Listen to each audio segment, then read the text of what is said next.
राज्य शासनाने शुक्रवारी 27 IPS अधिकाऱ्यांची बदली केली आणि त्यामध्ये अनिल पारस्कर, शैलेश बलकवडे, आरती सिंह यांचा समावेश आहे। यामधील काही अधिकाऱ्यांना पदोन्नती सुद्धा देण्यात आली आहे।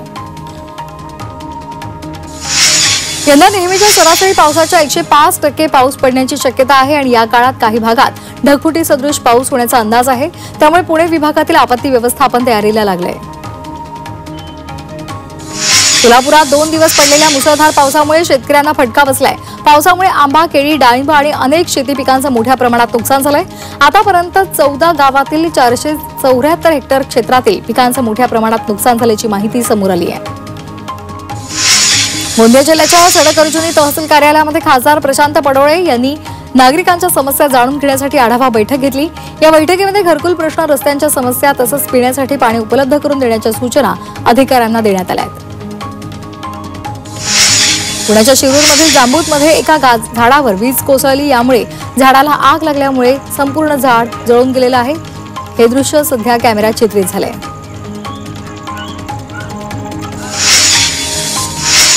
शिवसेना उद्धव बाळासाहेब ठाकरे पक्षाच्या खासदार आमदारांसह जिल्हाप्रमुखांची आज बैठक होणार आहे। दुपारी 12 वाजता सेना भवनामध्ये ही बैठक पार पडेल। महापालिकेच्या पार्श्वभूमीवर बैठकीचं आयोजन करण्यात आले। उद्धव ठाकरे पदाधिकाऱ्यांना मार्गदर्शन करणार आहेत। संजय राऊतांच्या नरकातला स्वर्ग या पुस्तकाचं आज प्रकाशन होणार आहे। रवींद्र नाट्य मंदिरामध्ये पुस्तक प्रकाशन पार पडणार आहे। आज संध्याकाळी 6 वाजता पुस्तक प्रकाशन होणार आहे। पंढरपुरातील सांगोलामध्ये भाजपचे सोलापूर ग्रामीण पश्चिम जिल्हाध्यक्ष चेतनसिंह केदार यांचा पदग्रहण सोहळा पार पडला। आगामी स्थानिक स्वराज्य संस्थांच्या निवडणुकीमध्ये भाजपच्या कार्यकर्त्याला सत्तेमध्ये आणण्याची जबाबदारी आता जिल्हाध्यक्षावर असल्याचं मंत्री जयकुमार गोरे म्हणाले। मुंबईतील शिवसेना भवनामध्ये संभाजीनगरच्या संघटनेची आज आढावा बैठक पार पडणार आहे। आगामी स्थानिक स्वराज्य संस्थांच्या निवडणुकीच्या पार्श्वभूमीवर या बैठकीमध्ये चर्चा होणार आहे। या बैठकीला शिवसेनेचे नेते चंद्रकांत खैरे आणि अंबादास दानवे उपस्थित होते।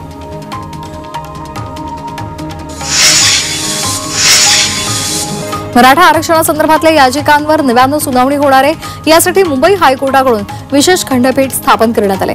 सुप्रीम कोर्टाच्या निर्देशानंतर हे खंडपीठ स्थापन करण्यात आलेलं आहे। मात्र सुनावणीच्या तारखेसंदर्भात अद्यापही स्पष्टता नाही। नेशन वन इलेक्शन विधेयक मंजुरीसाठी स्थापन केलेल्या संयुक्त संसदीय समितीचे सदस्य आजपासून 3 दिवस महाराष्ट्राच्या दौऱ्यावर येत आहेत। ही समिती राज्यातील वरिष्ठ अधिकाऱ्यांसह प्रमुख पक्षांच्या नेत्यांशी चर्चा करणार आहे। वन नेशन वन इलेक्शन देशासाठी योग्य की अयोग्य याचा अहवाल समिती तयार करणार आहे। आदिवासी विकास मंत्री अशोक उईके आज भंडारा जिल्ह्याच्या दौऱ्यावर असतील। त्याचबरोबर आज दुपारी 4 वाजता पत्रकार परिषद सुद्धा घेणार आहे। भाजपचे पदाधिकारी आणि कार्यकर्ते यावेळी उपस्थित असतील। नाशिक शहरामध्ये 31 मे पर्यंत ड्रोन उडवायला बंदी घालण्यात आली आहे। पोलिसांच्या परवानगीशिवाय ड्रोन उडवल्यास गुन्हा दाखल केला जाणार आहे। ऑपरेशन सिंदूर नंतर पोलिसांनी खबरदारी घेतली आहे। अलिबाग तालुक्यामध्ये अलिबाग ते मांडवा आणि अलिबाग ते धरमतर या मार्गावर आज आणि उद्या अवजड वाहतुकीला बंदी घालण्यात आली आहे। 24 आणि 25 मे दरम्यान सुद्धा अवजड वाहतूक बंद असेल। सकाळी 8 ते रात्री 10 या वेळेमध्ये ही बंदी असेल। महाड-पंढरपूर मार्गावर रुंदीकरणाचं काम सुरू असल्यामुळे माती भरावाचे काम सुरू आहे। त्यामध्ये पाऊस पडल्यामुळे रस्त्यावर मोठ्या प्रमाणात चिखल झालाय। त्यामुळे या ठिकाणी अपघात होण्याची शक्यता आहे। मात्र प्रशासन दुर्लक्ष करत असल्याचा आरोप नागरिक करत आहेत। सांगलीच्या आष्टामध्ये डॉक्टर बाबासाहेब आंबेडकर यांच्या नावानं बांधण्यात आलेल्या समाज मंदिराच्या सभागृहाचा लोकार्पण सोहळा पार पडला। राष्ट्रवादी काँग्रेस शरदचंद्र पवार पक्षाचे प्रदेशाध्यक्ष जयंत पाटील आणि माजी खासदार भालचंद्र मुंडगेकर यावेळी उपस्थित होते आणि त्यांच्या हस्ते याचं उद्घाटन झालं। रायगडमध्ये वारंवार वीज पुरवठा खंडित होत असल्यामुळे नागरिक उकाड्यानं हैराण झालेत। पंखे, कूलर, एसी बंद असल्यामुळे महावितरण विरोधात नागरिकांनी संताप व्यक्त केलाय। पाण्याचे पंप सुद्धा बंद आहेत आणि त्यामुळे पाण्याअभावी नागरिकांचे हाल होत आहेत। येवला नगरपालिकेनं शहरामध्ये मान्सूनपूर्व नालेसफाईला सुरुवात केली आहे। अमरधाम बस स्थानकाजवळच्या नाल्यामधील जेसीबीच्या सहाय्यानं स्वच्छता केली जाणार असून शहरातील इतर ठिकाणी कर्मचाऱ्यांकडून नालेसफाई केली जाणार आहे। छत्रपती संभाजीनगरमधल्या वसाहतीच्या भौतिक विकासासाठी 208 कोटी रुपयांच्या अंदाजपत्रकाला मंजुरी देण्यात आली आहे। मिनी स्टेडियम आणि उद्यानांचं सुशोभीकरण, खेळांची मैदानं, रस्ते, मलनिस्सारण प्रकल्प, पाण्याची टाकी, पथदिवे बसवण्याचं काम सध्या केलं जाणार आहे। 2026 अखेरपर्यंत ही कामं पूर्ण होतील। पावसाळ्यामध्ये पाण्याच्या टँकरना मोठी मागणी असते, अशामध्ये काही टँकर चालक याचा फायदा घेत आहेत आणि जादा पैसे आकारतायत। अशा टँकर चालकांना मुंबई महापालिका आयुक्तांनी तंबी दिली आहे। टँकर चालकांनी जादा पैसे मागितल्यास महापालिकेच्या पाणीपुरवठा विभागाकडे तक्रार करा असं आवाहन महापालिका आयुक्तांनी केले आहे। छत्रपती संभाजीनगरात अवकाळी पावसामुळे शेती पिकांचं मोठ्या प्रमाणात नुकसान झालंय। पावसामुळे 3000 हेक्टर क्षेत्रावरील पिकांसह फळबागांना मोठा फटका बसलाय, त्यामुळे तत्काळ पंचनामे करावेत असे आदेश देण्यात आले। अवकाळी पावसानं नाशिकच्या ग्रामीण भागात चांगलं झोडपून काढलेलं आहे। निफाड तालुक्यातील पिंपळगाव इथे ढगफुटी सदृश पाऊस झालाय, त्यामुळे द्राक्ष पिकांचं मोठं नुकसान झालंय।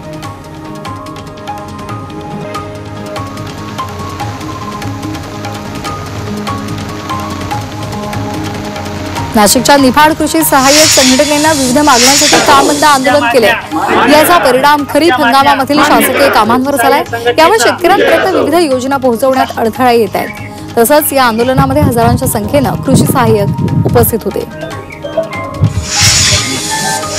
रत्नागिरीच्या दापोलीमध्ये माटवणमध्ये माजी राज्यमंत्री योगेश कदम यांच्या वतीनं प्रीमियर लीग क्रिकेटचं आयोजन करण्यात आलेलं आहे। या स्पर्धेमध्ये योगेश कदम यांची उपस्थिती होती।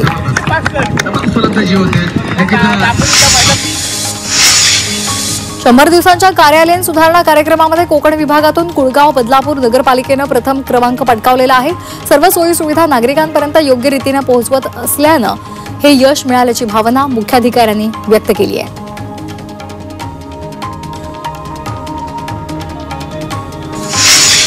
येवला बस स्थानकावर बसमध्ये प्रवासी चढत असताना चोरट्यांनी संधी साधत 4 प्रवासी महिलांच्या गळ्यामधल्या सोन्याचे पोत चोरलेले आहेत। यामध्ये प्रवाशांनी गोंधळ केल्यामुळे बस थेट पोलीस स्टेशनमध्ये जाणली। पोलिसांनी प्रवाशांच्या बॅगांची तपासणी केली, मात्र चोरट्यांचा शोध लागलेला नाही।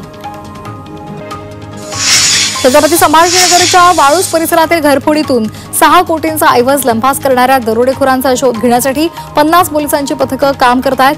आता हा तपास गुन्हे शाखेकडे वर्ग करण्यात आलाय। घराच्या केअरटेकरची दिवसातून 3 वेळा चौकशी करण्यात आली आहे।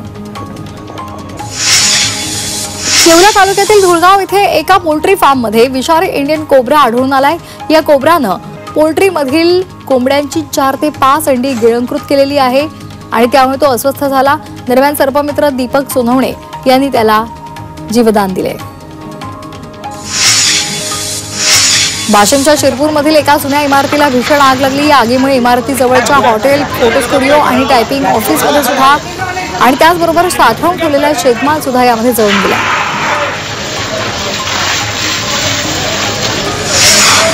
पुण्यामध्ये कोयता नाचवत दहशत माजवणाऱ्या 8 गुंडांना पोलिसांनी बेड्या ठोकल्या आहेत।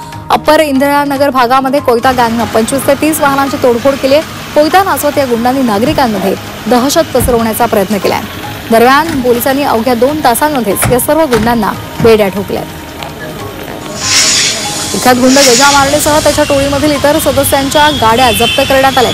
आतापर्यंत 10 ते 15 गाड्या जप्त करण्यात आलेल्या आहेत। यामध्ये टोयोटो फॉर्च्युनर आणि एक महिंद्रा थार, त्याचबरोबर एक टाटा मेस्किन यासह आणखी 4 चाक्या गाड्या जप्त करण्यात आल्या।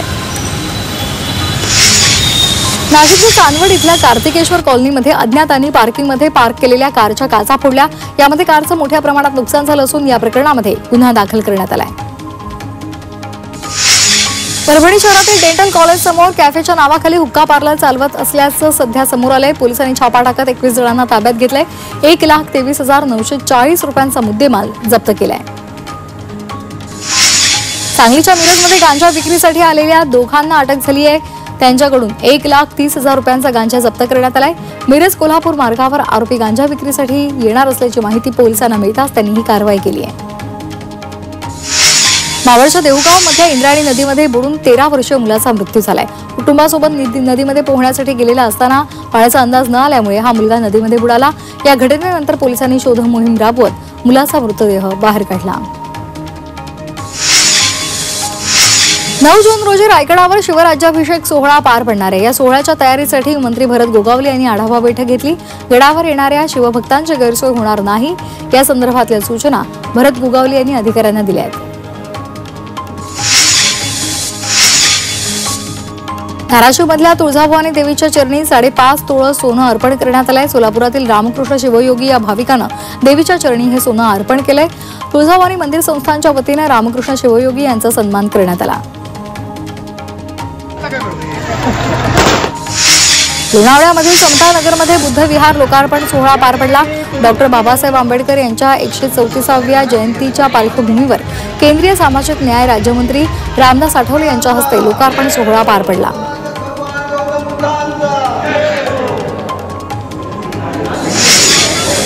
मुंबई क्रिकेट असोसिएशनकडून वानखेडे स्टेडियम इथल्या स्टँड्सला शरद पवार, त्याचबरोबर क्रिकेटपटू रोहित शर्मा आणि क्रिकेटपटू अजित वाडेकर यांची नावे देण्यात आली आहे। मुख्यमंत्री देवेंद्र फडणवीस यांच्या हस्ते तिन्ही स्टँडचं उद्घाटन करण्यात आलं।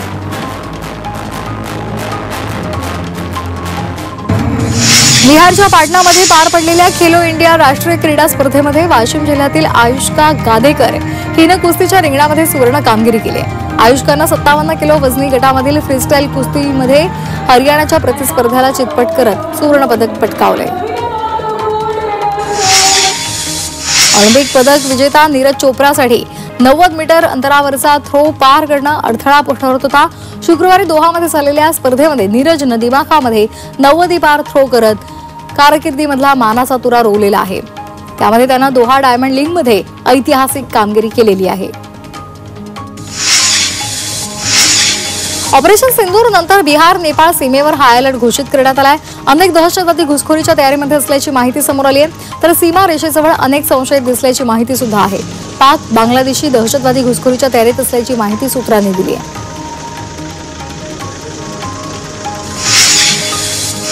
अमेरिकेचे अध्यक्ष डोनाल्ड ट्रम्प यांचा पश्चिम आशिया दौरा संपत असताना शुक्रवारी इस्रायलनं केलेल्या हल्ल्यामध्ये गाझामध्ये किमान 82 जणांचा मृत्यू झालाय। गाझामध्ये शुक्रवारी दीर अल बलाह आणि खान युनिस शहराच्या बाहेरच्या भागात हल्ले झाले। भारतानं पाकिस्तानवर केलेल्या हल्ल्याचा आणखी एक पुरावा समोर आलाय। या हल्ल्यामध्ये भारतीय सैन्यानं दहशतवाद्यांचा तळ उद्ध्वस्त केलाय। 9 आणि 10 मे रोजी केलेल्या हल्ल्याचा व्हिडिओ आता समोर आलाय।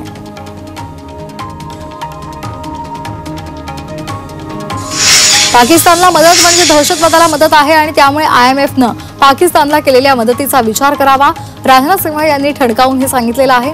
भुजमध्ये त्यांनी भारतीय जवानांची भेट घेत ऑपरेशन सिंदूरच्या यशाबद्दल आभार व्यक्त केले। दहशतवाद्यांना खतपाती घालणाऱ्या पाकिस्तानची पुन्हा एकदा आंतरराष्ट्रीय स्तरावर कोंडी करण्याचा भारतानं प्रयत्न केलेला आहे। त्यासाठी NDAचे खासदार अनेक देशांमध्ये दौरे करणार आहेत। खासदारांचं शिष्टमंडळ अनेक देशात जाऊन पाकिस्तान आणि दहशतवाद्यांना खतपाणी कसं घालत जातंय या संदर्भातली माहिती देणार आहेत। जम्मू काश्मीरमध्ये 48 तासात 6 दहशतवाद्यांचा खात्मा करण्यात भारतीय सैन्याला मोठे यश मिळाले।